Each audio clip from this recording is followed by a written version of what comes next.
But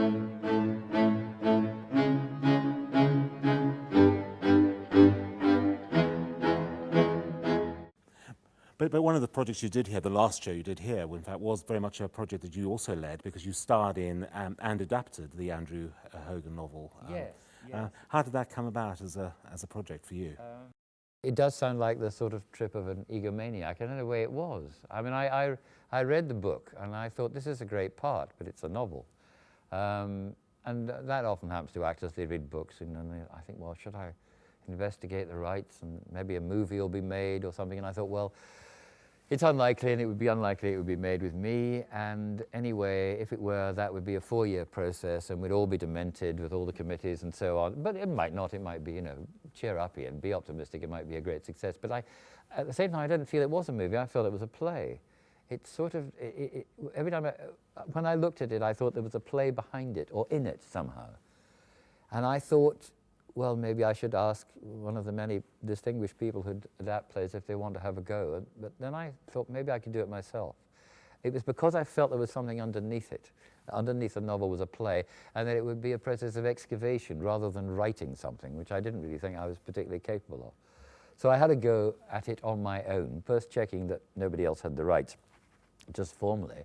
But I didn't know Andrew Hagen, and I didn't contact him about it, because I thought maybe it'll be a disaster, maybe I won't be able to do it, and I'll know. I'll get a pretty good idea. Maybe I'll stop halfway through. However, I got to the end, and I showed the draft that I'd done to a couple of people who I knew would give me a frank opinion, and they were very encouraging.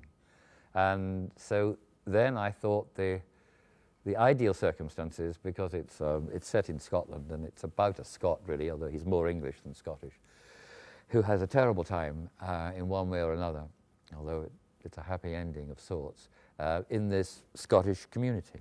And I thought the best company to do it would be the National Theatre of Scotland, and I'd just seen John Tiffany, who I knew vaguely, his production of Black Watch, which was marvellous. And I thought, well, you know, thinking back to those Almeida years, we always asked our question, what are the ideal circumstances for this? So I thought the ideal circumstances for that would be a production by John Tiffany for the National Theatre of Scotland. So I had lunch with him and arrived with my brown envelope. It was a brown envelope in my bag, and we chatted about this and that. And then I said, do you know a writer called Andrew Hagen? He said, yes, very well. In fact, I had lunch with him at the sister restaurant to this one on Monday. I said, oh, are you discussing a project with him? Yes, yes, he said. One of his novels, which we're thinking of adapting for the stage. I thought, well, I've had it. This is it.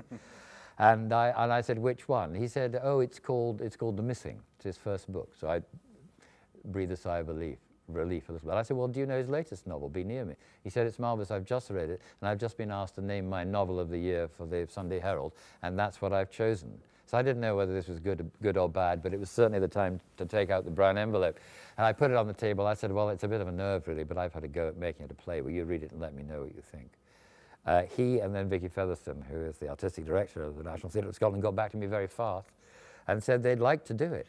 And I said, well, what did Andrew Hagen think of it? No, we haven't shown it to him yet. I said, you can't, this is terrible, I haven't shown it to him. And John said, oh, he'll like it. I said, you can't say that, he may hate it. Indeed, he might have. However, he did show it to him, and he liked it very much indeed, and gave it his blessing.